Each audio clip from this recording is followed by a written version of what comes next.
We open our time capsule to look back at the post office that began in America's colonial days.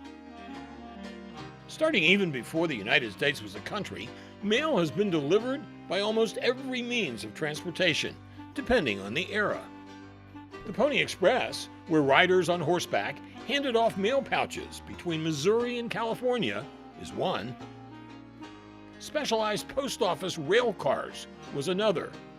Postal workers sorted mail and picked up mail bags as the trains moved along. Special delivery was once accomplished by bicycle, and stagecoaches and horse-drawn mail wagons were used over the years. Early airplanes ushered in airmail. This commemorative stamp of Benjamin Franklin contains a lot of history. It honors Franklin, who was named the first postmaster in 1775, before the Declaration of Independence. Obviously, that means to look at the post office through the years is like paging through volumes of American history. While this flashback is not exhaustive, we'll look at some aspects of transportation and communication that transformed the post office as the country changed. We'll start with the Pony Express, that unique American institution that employed riders on horseback to transfer satchels of mail, relay style, from St. Joseph, Missouri to Sacramento, California. The concept was simple. Get mail and information from St. Joe to Sacramento, California faster than it could get there by ship. Pony Express riders shuttled the mail from rider to rider at relay stations over 8 states in 1,966 miles. But it had hardly begun when the Transcontinental Telegraph put it out of business. But the Pony Express took on a life of its own in the consciousness of the nation. This would be changed from one horse to another about every 8 miles, 8 to 10, and you would sit on it so you didn't lose the mochila. You'd pull it off and throw it on to the next horse, and they allowed about 2 minutes to change horses.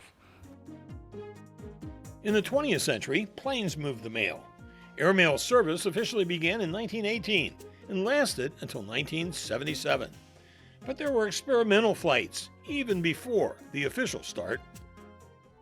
In the early days of aviation, delivering the mail was far more common than delivering people. Postmaster Frank Hickok authorized a demonstration of airmail in 1911. And a 22-year-old woman, Katherine Stinson, became the first woman to fly the U.S. mail at a demonstration at the Montana State Fair. But the first scheduled airmail flight came years later from Belmont Park, New York. Airmail was a point of pride at the post office, evidenced by this stamp showing a Curtiss Jenny airplane that carried the mail. Today, gigantic planes packed with heavy loads of mail take off at regular intervals on day and night schedules over modern airways equipped with lights, radio, and every scientific means for safety of flight. Airmail service started May 15, 1918. Getting mail to soldiers and sailors during 2 world wars was an important mission of the post office. Christmas parcels for the troops now arrive at the rate of 500,000 a day, addressed care of Postmaster, New York, and destined for servicemen and women on battlefronts throughout the world.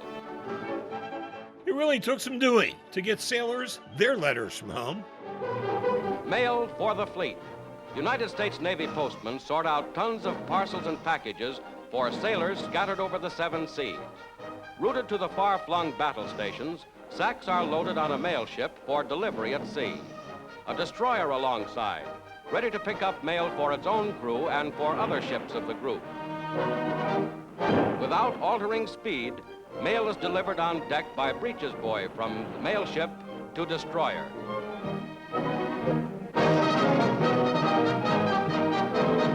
Eagerly awaited word from home for the men at sea.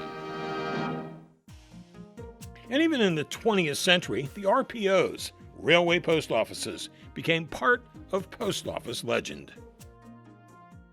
This office moves.